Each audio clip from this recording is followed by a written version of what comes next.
सुजावल ज़िले में धारी आबादकारी वधंदड़ बदमनी मंशियात जे विकिरे ऐं ॿियनि ॿरंदड़ मसइलनि ख़िलाफ़ ऑल पार्टीज़ एक्शन कमेटी जे सॾ ते रैली कढी एहतिजाजी मुज़ाहिरो कयो वियो। अॻवाननि यूनिस भान, अब्दुल गनी मला, यूसुफ कुंभार, आज़म उमरानी ऐं ॿियनि जी अॻवानी में शहर जे मामू लाडू चौक खां पब्लिक पार्क ताईं रैली कढी एहतिजाजी मुज़ाहिरो कयो वियो।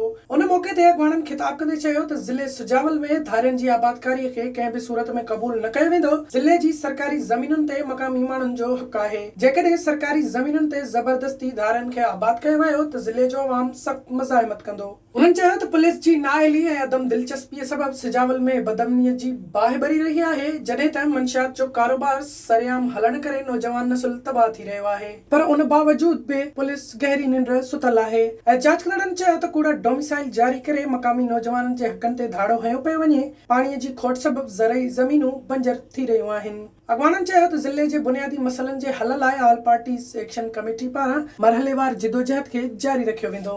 विज़िट कयो अवामी आवाज़ मीडिया ग्रुप जी वेबसाइट awamiawaz.pk